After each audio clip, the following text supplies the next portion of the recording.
मेरी आवाज ही ऊंची है, मेरी आवाज ही तेज है। अगर मैं कोर्ट में बोलता हूं, किसी जज साहब को लगता है कि मेरी आवाज ऊंची है, बस इतने भर से हमारे खिलाफ कार्रवाई हो जाएगी। अब बताइए आवाज को कहां से, यानी कि आवाज ही तो दबाने की प्रयास कर। आवाज का पैमाना कौन तय करेगा? कोई डिसेबल मीटर लगाया जाएगा? भाई जनता के लिए, न्याय के लिए कौन लड़ता है? वकील लड़ता है। तो लड़ते लड़ते कभी कभी हमारी आवाज भी ऊंची होगी, और अगर ऊंची आवाज नहीं होगी तो न्याय कैसे मिलेगा? कौन न्याय दिलवाएगा? बनाया है, उसमें कोई दिव्य दृष्टि वाले होंगे, वो अपना दिव्य दृष्टि यहाँ पे सेट कर देंगे और उससे हो सकता है पैमाना नाप लें कि भैया ये जो है, ओए ये कम आवाज में बोला, ओए ये बहुत ज्यादा आवाज में बोला, समझ रहे बात?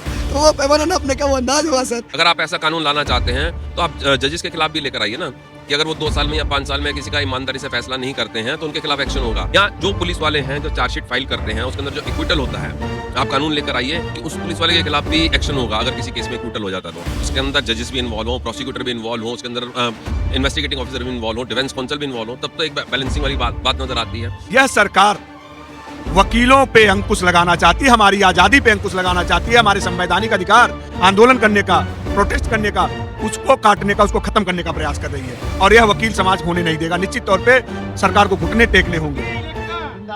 अनिल कुमार पांडे। आप लोग कब से भूख हड़ताल पे हैं? कल से हम लगातार भूख हड़ताल पे हैं। हमारे कई साथी जो है, राहुल चौधरी जी हैं, साहिल भाई हैं, राजेश तिवारी जी हैं, आरती त्यागी जी हैं, कुछ जो है नीलम सिंह जी हैं, राशिद भाई हैं, और कई लोग हैं, 7-8 लोग, 10 संजीव भाई, अमय मिश्रा हैं। लाया जा रहा है, तो इसको लेकर के बार काउंसिल क्या कह रहा है? और उन्होंने, बार काउंसिल ने कोई बात करी है सरकार से? अभी तो बार काउंसिल की मीटिंग चल रही है। ऑल ओवर इंडिया के जितने बार काउंसिल के इंचार्ज हैं, चेयरपर्सन हैं, उनको बुला करके बार काउंसिल ऑफ इंडिया की जो उनके चेयरमैन हैं मनन कुमार मिश्रा जी के साथ मीटिंग चल रही है। देखते हैं कंक्लूजन क्या आता है। काउंसिल सपोर्ट कर रहा है इस बिल को? नहीं, बार काउंसिल हमसे बाहर थोड़ा है, वो हमने तो बार काउंसिल, हमसे तो बार काउंसिल है। सारे वकील, देश के सारे वकील जो बार काउंसिल में बैठे हुए हैं वो भी वकील साथी हैं हमारे। सारे वकील हिंदुस्तान के, दिल्ली ने जो मसाल लगाई है उसकी, उस मसाल की गर्माहट पूरे देश में दिखाई दे रही है। देशव्यापी आंदोलन हो चुका है। इस तरीके का बिल क्यों लाया जा रहा है? क्योंकि कई बार हमने ये भी देखा है दिल्ली के अंदर, खासतौर पे कभी साकेत कोर्ट में या कभी 30 हजारी में, वकील लोग भी कभी कभी पुलिस वाले को पीट देते हैं। ऐसा कभी नहीं होता है। ये तो नहीं, वो वीडियो देखो गलत भी हो सकती है। इसको एक गलतफहमी फैलाई जाती है, वो जांच के समय गलतफहमी है। पुलिस तो हमारे साथ कोऑपरेट करती है, हम पुलिस के साथ कोऑपरेट करते हैं, दोनों मिल करके जनता को न्याय दिलाने का काम करते हैं। यह सरकार वकीलों पे अंकुश लगाना चाहती है, हमारी आजादी पे अंकुश लगाना चाहती है, हमारे संवैधानिक अधिकार जो हम अपने खिलाफ हो, या समाज के किसी वर्ग के विशेष के खिलाफ अगर कोई अत्याचार होता है, उसके खिलाफ जो आवाज उठाने की हमारी संवैधानिक हमारा अधिकार है, आंदोलन करने का, प्रोटेस्ट करने का, उसको काटने का, उसको खत्म करने का प्रयास कर रही है। और यह वकील समाज होने नहीं देगा। निश्चित तौर पे सरकार को घुटने टेकने होंगे। आपको बता देना चाहता हूं कि आज आजादी की लड़ाई से लेकर के आज तक जब वकीलों के हितों पे या समाज के किसी बड़े बड़े वर्ग के विशेष पे या देश पे के अधिकारों पे कभी जो है चोट पहुंचाने की कोशिश की गई, सम्मान और स्वाभिमान पे चोट पहुंचाने की कोशिश की गई, तो वकीलों ने उस सत्ता को और उस व्यवस्था को बदल के रख दिया, घुटने टिकवा दिया। आपके कहने का मतलब है कि ये सरकार वकीलों का मुंह बंद कराना चाहती है? तो क्यों, मतलब ये इस चीज को, इसमें सेक्शन 4 है, 35 है, 45 है, 49 है। वकीलों पर निगरानी रखेगी सरकार। हाँ। ये किस तरीके की निगरानी होगी? निगरानी ये होगी, बार काउंसिल ऑफ इंडिया में वो इंडिपेंडेंट सरकार की तरफ से 3 मेंबर रखना चाहती है, जिसको सरकार मनोनीत करती है। अभी तक क्या होता था कि हमारे चुने हुए प्रतिनिधि जाते थे, जिनको हम वकील साथी चुनते थे, वो जाकर के वकीलों की आवाज बनते थे। आज वकीलों की ही आवाज दबाने की नौबत आ गई है। तो मैं केंद्र सरकार से अनुरोध करना चाहता हूं, अपील करना चाहता हूं कि इस काले विधेयक को वापस ले ले, नहीं तो सड़क से लेकर संसद तक का हम घेराव करेंगे और इस सरकार की ईंट से ईंट बजा देंगे। ये 3 लाख जुर्माने वाला क्या है? जुर्माने का भी प्राविधान है उन्हीं सेक्शनों में, जिन सेक्शनों का मैंने मतलब आप अगर लाउडर तरीके से बात करते हैं या फिर अगर आप केस हारते हैं? अब मेरी आवाज ही ऊंची है, मेरी आवाज ही तेज है। अगर मैं कोर्ट में बोलता हूं, किसी जज साहब को लगता है कि मेरी आवाज ऊंची है, बस इतने भर से हमारे खिलाफ कार्रवाई हो जाएगी। अब बताइए आवाज को कहां से, यानी कि आवाज ही तो दबाने की प्रयास कर। आवाज का पैमाना कौन तय करेगा? कोई डिसेबल मीटर लगाया जाएगा क्या? भाई जनता के लिए, न्याय के लिए कौन लड़ता है? वकील लड़ता है। तो लड़ते लड़ते कभी कभी हमारी आवाज भी ऊंची होगी, और अगर ऊंची आवाज नहीं होगी तो न्याय कैसे मिलेगा? कौन न्याय दिलवाएगा? Electronic engineer code of conduct हो जाता है ये। बिल्कुल, देश के नागरिकों को न्याय दिलाने का कौन करता है? काम करता है, वकील करता है। समाज के हर तबके के दबे कुचलों की आवाज कौन उठाता है? वकील उठाता है। इसलिए जड़ पे ही वार करने का प्रयास केंद्र सरकार द्वारा किया जा रहा है कि वकीलों की आवाज बंद कर दो। देश तानाशाही की तरफ बढ़ रहा है और गुलामी की तरफ बढ़ रहा है। आप बताइए सर, आपका क्या नाम हुआ? मेरा नाम मोहम्मद राशिद है। और आप अनशन पे बैठे हुए हैं? हम लोग भूख हड़ताल से बैठे हुए हैं जी। और अभी हमारी एक बहन आरती त्यागी जो है हॉस्पिटल में एडमिट है। उनकी बीपी वगैरह जो है लो वगैरह की वजह से शिकायत में, और ग्लूकोज उनकी बॉडी में चढ़ रहा है। हम इस आंदोलन से सरकार को यही मैसेज देना चाहते हैं कि वकील के कानून में हस्तक्षेप ना करें, वकील के कार्य प्रणाली में कोई हस्तक्षेप ना करें। वकील ने कभी इस चीज़ को बर्दाश्त नहीं करने वाला अगर आप उसके कानून में हस्तक्षेप करेंगे, कार्य प्रणाली में अगर हस्तक्षेप करेंगे।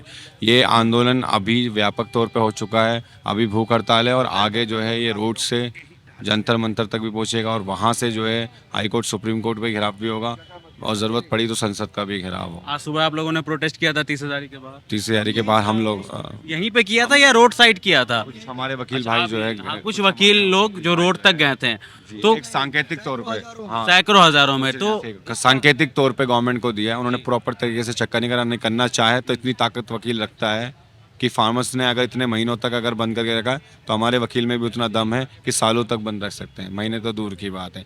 लेकिन अभी सिर्फ सांकेत दिया है कि अभी भी मौका है, हमसे पंगा मत लो, जो बिल लेके आ रहे हो वो वापसी अपने पास में रख लो। इस पूरे बिल से नाराजगी या इसके कुछ पॉइंट?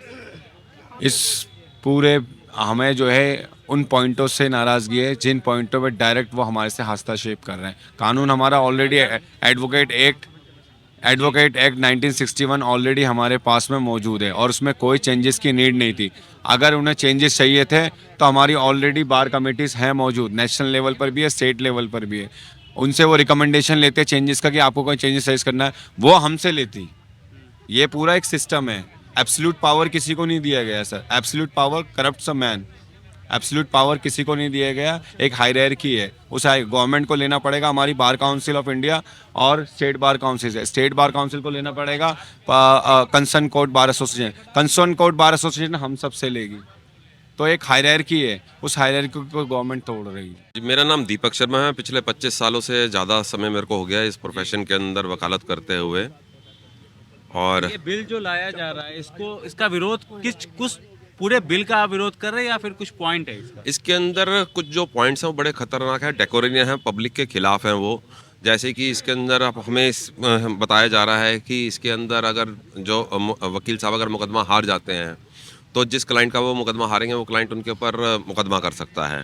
तो एक तरीके से ये ठेकेदारी प्रथा को चलाया जा रहा है। यानी कि दो तरह के वकील, हमारे यहाँ एक मजाक चलता होता है कि दो तरह के वकील होते हैं। एक होता है कि गुड लॉयर और एक होता है रेनाउंड लॉयर। गुड लॉयर हम उसे कहते हैं जो हु नोज द लॉ, और रेनाउंड लॉयर हम उसे कहते हैं हु नोज द जजेस। तो आपको कैसे अब वकील, यानी कि आप आके ये पूछेंगे कि हाँ जी वकील साहब आपकी है कोई वहाँ पे, तब तो मैं आपको मुकदमा पकड़ाऊँ, अगर नहीं है तो आप तो मुकदमा हार जाओगे। और वकील के ऊपर भी एक साइकोलॉजिकल प्रेशर आ जाएगा कि भैया अगर मैं मुकदमा हार गया तो मेरे ऊपर पेनल्टी होगी, मेरे ऊपर केसेस चलेंगे। ये जो केंद्र सरकार हमारे खिलाफ ये काम करना चाह रही है, केंद्र सरकार को सोचना चाहिए था कि जो भी उनके इसके अंदर एडवाइजरी कमेटी है जिसने उनको ये एडवाइस दी है कि इस तरह के कानून लाने चाहिए, वो एडवाइजरी कमेटी सबसे पहले ख़त्म करनी चाहिए। क्योंकि बिल्कुल ही जो एडवाइजरी कमेटी ने ये प्रपोज बिल दिया है बिल्कुल जनता के खिलाफ है। क्योंकि एक तरीके से मैं आपको बता रहा हूँ ठेकेदारी प्रथा आ जाएगी इसके अंदर। अच्छा, ये मिसकंडक्ट को लेकर के जो बिल के अंदर है, ये 2 लाख या जो भी 3 लाख है, इसको ये पहले भी ऐसा कुछ था? नहीं, ऐसा पहले कुछ नहीं था। इसके अंदर क्या था कि इससे पहले क्या होता था कि अगर किसी भी कोर्ट को या किसी भी फोरम को, अथॉरिटी को ये लगता था कि ये वकील साहब जो है ईमानदारी से अपना काम नहीं कर रहे हैं, या किसी मौके को लगता था कि मेरे वकील साहब ने मेरे साथ जो कमिट करा था वो ईमानदारी से अपनी जो उनकी लीगल ड्यूटीज़ हैं उनको डिस्चार्ज नहीं कर रहा है, तो हमारी ऑटोनोमस बॉडी है जिसे लेजिस्लेचर ने ही बनाया हुआ है, बार काउंसिल, वो वहाँ कंप्लेंट करते थे। उस कंप्लेंट के अंदर अगर उनको कोई सब्सटेंस नज़र आता था तो हमारे खिलाफ वो डिसिप्लिनरी कमेटी को रेफर कर देते थे मैटर। डिसिप्लिनरी कमेटी वहाँ पे इंक्वायरी होल्ड करती थी। और उसके अंदर अगर उनको लगता था कि हम गिल्टी हैं तो हमारा उसके अंदर सस्पेंशन और रिमूवल फ्रॉम दी रोल भी होता था। अब इसके अंदर ये क्या कर रहे हैं कि अगर डिसिप्लिनरी कमेटी 2 साल के अंदर फैसला नहीं देती है तो उस डिसिप्लिनरी कमेटी के ऊपर भी एक्शन होगा। अगर आप ऐसा कानून लाना चाहते हैं तो आप जजेस के खिलाफ भी लेकर आइए ना, कि अगर वो 2 साल में या 5 साल में किसी का ईमानदारी से फैसला नहीं करते हैं तो उनके खिलाफ एक्शन होगा। 50 नज़ीरें ऐसी हैं जिसके अंदर ऑनरेबल सुप्रीम कोर्ट ने, ऑनरेबल हाई कोर्ट ने ये कहा कि day by day we are passing the orders and directing the subordinate courts to follow the guidelines given by us and they are not following, it's amount to contempt of court. आप उसके ऊपर उनके खिलाफ contempt की proceedings क्यों नहीं चलाते हैं?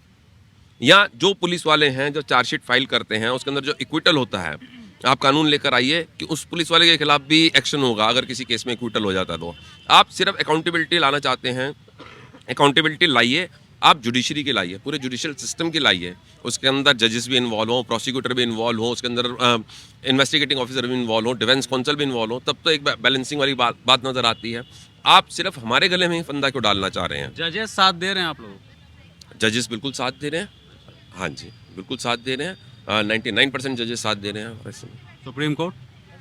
देखिए सुप्रीम कोर्ट तक तो अभी ये मैटर पहुंचा ही नहीं है, तो जब वहाँ मैटर पहुंचेगा, क्योंकि वहाँ पे मैटर कब जा सकता है ये, जब ये बिल पास हो जाता है, अभी तो प्रपोज बिल है, और उसके बाद हम में से कोई उस वहाँ पर जाके सुप्रीम कोर्ट का दरवाज़ा खड़काता है कि इसको अल्ट्रा वायरस डिक्लेयर किया जाए। अल्ट्रा वायरस ये होता है कि ये पब्लिक एट लार्ज के खिलाफ है, तब सुप्रीम कोर्ट का इंटरवेंशन इसमें स्टार्ट होता है। मतलब अल्ट्रा वायरस थोड़ा मतलब आसान शब्दों में आसान शब्दों में ये है कि जन विरोधी है, ये जन विरोधी कानून है ये, तो तब सुप्रीम कोर्ट, जो ऑनरेबल सुप्रीम कोर्ट है, वो इंटरवीन करके जुडिशियल ऑर्डर पास करती है। और अभी का क्या आप लोगों का रोल रहेगा इस दौरान जब तक ये बिल पेश होता है या फिर पास होता है? देखिए अभी तो पास होने में तो बहुत दूर है, अभी तो इन्होंने प्रपोज्ड है, इसके अंदर ऑब्जेक्शंस मंगाई हैं। ऑब्जेक्शंस हमें पूरा भरोसा है कि जो हमारे बड़े नेता हैं बार काउंसिल ऑफ दिल्ली के, बार काउंसिल ऑफ इंडिया के, वो इसके अंदर वॉर फुटिंग के ऊपर ऑब्जेक्शंस फाइल करेंगे और जाके वो वहाँ पे डायलॉग्स भी करें, मेरे हिसाब से करना चाहिए, करने की कोशिश करेंगे गवर्नमेंट के साथ, और उनको बताएंगे जो आपकी एडवाइजरी कमेटी है इनको बिल्कुल इन्होंने आपको मिसगाइड करा है इसके अंदर। और वहाँ तक आपको लग रहा है कि बात खत्म हो जाएगी या बात आगे भी बढ़ेगी? देखिए अगर 2 समझदार लोग बैठ के बात करते हैं तो एक अच्छा लॉजिकल एंड तक वो पहुँचते हैं, और अगर उनमें से एक भी बेवकूफ़ बात होगा करने वाला होगा एक पार्ट, तो उसका लॉजिकल एंड कभी नहीं आएगा। मेरा नाम एडवोकेट साहिल नाम है मेरा। जी। मैं कल से जो हूँ इस सम्मेलन में जो है वकीलों का साथ दे रहा हूँ मैं, और ये आपने लिख रखा है तुगलक की फरमान वापस लो। बिल्कुल बिल्कुल। देखो जी, वकील एकता जिंदाबाद, काला कानून वापस लो, ये हमारा कल से हम इसकी आवाज़ उठा रहे हैं। अब रही बात, ये सिर्फ मेरी लड़ाई नहीं है, मैं आपके इस मीडिया के माध्यम से मैं ये बताना चाह रहा हूँ कि ये सिर्फ साहिल की लड़ाई नहीं है, ये हमारे देश में हर डिस्ट्रिक्ट के वकीलों का, हाई कोर्ट हो या सुप्रीम कोर्ट हो, ये हर वकीलों की लड़ाई है। क्योंकि इसमें क्या हम देखने को मिलते हैं, हमें देखने को ये दिखता है कि हम तो आगे बढ़ रहे हैं और हमारे साथ जो और लोग भी आगे इसमें बढ़ रहे हैं, सब अपने अपने लिए जो है एक है, सबकी एक ही लड़ाई है, एक ही पॉइंट है कि काला कानून वापस लो। जो बिल जो है हमारे लिए जो है बिना पूछे हुए, बिना बताए हुए, ठीक है, हमारे ऊपर थोप दिया गया ड्राफ्ट करके। इसी से तो डिस्कशन हुआ होगा ना इस गवर्नमेंट। मेरी बात सुनिए, देखिए डिस्कशन किससे हुआ होगा? डिस्कशन जो है, जो ऊपर जो हाई लेवल में जो व्यक्तिगत जो बैठे हुए हैं, जो हमारे ही चुने हुए लोग हैं, हमारे ही चुने हुए लोग हैं, उन्होंने अपनी मनमानी करके जो है इन्होंने ये थे कि क्या चल रहा है और क्या नहीं चल रहा है, ठीक है। अब रही बात, एक सबसे इम्पोर्टेंट बात मैं आपको बताना चाह रहा हूँ कि एक सबसे लॉ ग्रेजुएट LLB कोई किया हुआ लॉ ग्रेजुएट, उसके बाद जो है वो LLB करने के बाद जो है वो स्टेट बार में जो है अपना इनरोलमेंट करवाता है। स्टेट बार के बाद जो है उसको AIBE का एग्ज़ाम क्वालिफाई करना पड़ता है, ठीक है। 2 साल के अंदर उसको क्वालिफाई करना पड़ता है वो एग्ज़ाम। उसके एग्ज़ाम देने के बाद जो है वो परमानेंट जो है वकालत कर सकता है वो, ठीक है। बाकी टेम्प्रो हाँ COP मिलने का परमानेंट वकालत करता है, और इसके बाद जो है 2 साल तक जो टेम्प्रोरी वकालत, उसके बाद फिर रिन्यू करवाता रहता है। लेकिन BCI AIB का एग्ज़ाम जो है सबसे इम्पोर्टेंट है वकालत में। इसमें जो है आपने ये चीज़ देखा होगा कि विदेशी वकीलों को काम दिया जाएगा, विदेश से बहुत सारे लॉ फॉर्म आएंगे यहाँ पे, ठीक है। बाहरी वकीलों का ज़्यादा आगमन किया जाएगा, एक तो ये। दूसरी, कोई भी लॉ ग्रेजुएट, चाहे वो सरकारी नौकरी में हो, चाहे वो पान के गुमटी में जो है अपना पान का काम कर रहा हो, या फिर किसी भी जगह पे जो है वो प्राइवेट जॉब कर रहा हो, जो लॉ ग्रेजुएट है, वो भी जो है वकालत में पेश होकर वो काम कर सकते हैं। तो फिर ये बताओ कि वकालत का जो एक गरिमा है वो कहाँ जाएगा फिर? अच्छा, ये आप ये बताइए कि ये पूरा बिल ही गलत है या इसमें से जो पॉइंट है वो ये हम वापस करना चाह रहे हैं। हाँ, हमारा जो एडवोकेट एक्ट जो चल रहा है शुरू से, हमारा जो एडवोकेट एक्ट जो इससे पहले से जो चल रहा है उसको हम फॉलो कर रहे हैं और उसमें कोई कमी नहीं है। और जो हम मांग रहे हैं वो हमें तो मिला नहीं। अच्छा, नहीं लिया सरकार ने वापस, फिर क्या करें? क्यों नहीं? एक देखिए, सुनिए वकील नहीं सीखा है। मर्डरर को भी ना कहता भाई मैं कुटल करा के लाऊंगा, तू ये टेंशन ना ले, जानते हुए कि ये क्या होना है, और कराता है कहीं ना कहीं। नहीं सीखा है वकील, नहीं सीखा है, याद रखिए। कोर्ट में जाएंगे कि नहीं अभी आप लोग पेश होने के लिए, मतलब केस लड़ने के लिए?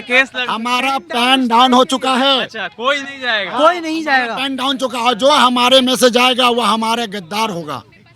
ये भी मैं कह रहा हूँ, आपके न्यूज के माध्यम से कह रहा हूँ, जो हम में से जाएगा वो हमारे गद्दार है, वो हमारे भाइयों में से नहीं है। लेकिन हमारा पेन डाउन है। आज अगर कुछ लोगों का पेन डाउन है, कुछ लोग अगर हमारे में से जा भी रहे होंगे ना एक दिन, वो भी आज या कल या परसों आने वाला कल में भी वो पेन डाउन करने वाले। जी सर, बताइए। सर, ये जो सरकार है अपने मन की बात करती है, केवल अपने मन की बात, जन की बात तो करती नहीं है।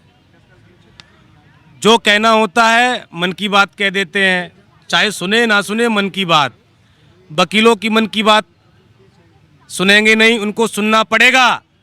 जिसके पास खुद की डिग्री नहीं है, अनपढ़ प्रधानमंत्री, देश का अनपढ़ प्रधानमंत्री, वो दूसरों को और नए नए कानून लेके आ जाते हैं। बेवकूफ बना रखा है देश की जनता को। पहले किसान परेशान होते हैं, आम नागरिक परेशान होता है, अब वकीलों को परेशान करने चल दिए। पहलवान भाई, वकीलों को परेशान करने पहले आपको सोचना चाहिए था। हम कर क्या रहे हैं? किसी ने ड्राफ्ट बना के दे दिया, उसको फॉलो करने जा रहे हैं। देश की जनता समझती है, और हमारा साथ केवल वकील ही नहीं, वकील पूरे देश, पूरे समूचा हिंदुस्तान का वकील हमारे साथ है, इकट्ठा होकर लड़ रहा है, और देश की जनता है। इस कानून को किसी भी कीमत पर पास नहीं होने दिया जाएगा। सरकार को अपने मुंह के बल, घुटनों के बल आके माफी मांगनी पड़ेगी और कहेंगे हम दोबारा से ऐसा कानून नहीं लाएंगे जिससे हमारे वकील भाइयों को और आम जनता को परेशानी हो। इस भूख हड़ताल के माध्यम से मैं केंद्र सरकार को सिर्फ इतना संदेश देना चाहता हूं कि हमारी दो मांगे हैं। Number 1, the advocate amendment act 2025 जो लाया गया है उसको बिना शर्त वापस किया जाए, और एडवोकेट प्रोटेक्शन एक्ट को संसद के अंदर 6 महीना तक सरकार वापस नहीं लेगी तो आप लोग तब तक प्रोटेस्ट करते उसके लिए हैं? हाँ, देखिए, लेकिन अगर बिल बना लिया, पास करवा लिया, तो फिर इसके लिए हम कोर्ट से लेके, सड़क से लेके संसद तक इसका घेराव करेंगे और विरोध करेंगे। हमारी ऑटोनॉमस बॉडी BCI इसके लिए ऑलरेडी समय लिया हुआ है। 23 तारीख तक की मीटिंग है। जी सर, आप क्या कह रहे थे, बताइए। आपने बड़ी एक बहुत ही प्यारी क्वेश्चन पूछा था कि आप लोग कोर्ट में पेश होंगे कि नहीं। यार हम कैसे पेश हो सकते हैं भाई? जब मैं जाऊंगा कोई क्लाइंट को केस हरवा दूंगा, 2 लाख रुपए कहाँ से मैं भरूंगा यार? ये बताओ। आप तो वही कह रहे हैं ना, कि भैया आप तो पहले ही ला रहे हो कि भैया आप हार जाओगे तो 2 लाख आप कंप्लेन देगा। 2 लाख है या 3 लाख? 2 लाख है शायद 2 लाख रुपए मिसकंडक्ट का 2 लाख रुपए है। तो अब एक बार बताओ, वो अब एक बार मेरे पास, मैं यही समझना चाह रहा हूँ, इसका पैमाना कौन तय करेगा कि ये मिसकंडक्ट है या नहीं? ये हो सकता है कोई दिव्य दृष्टि हो जो बना बिल, करप्शन हो तो कौन तय करेगा? कोई जो बनाए लॉ कम, जो ये जो बिल बनाए हैं उसमें कोई दिव्य दृष्टि वाले होंगे, वो अपना दिव्य दृष्टि यहाँ पे सेट कर देंगे, और उससे हो सकता है पैमाना नाप लें कि भैया ये जो है, ओए ये कम आवाज में बोला, ओए ये बहुत ज़्यादा आवाज में बोला, समझ रहे बात? तो वो पैमाना नापने का वो अंदाज होगा सर। कोई दिक्कत नहीं है सर, हम हैं, कोई ठीक है ना? तो ये चीज़ें हैं। तो पैमाना अब जो बोले हैं ना, पैमाना नापने का तरीका, ये मूर्खता वाली वो है। पूरा बिल ही जो है ना, एक तो बिल ही जो है अनकॉन्स्टिट्यूशनल है। अब राइट, एक बात बताइए, राइट जो प्रोटेक्शन, ये हमें प्रदर्शन करने का राइट है, वो आप कहाँ से कर दोगे बंद? वो तो कॉन्स्टिट्यूशनल राइट है हमारी। क्या बात करो महाराज?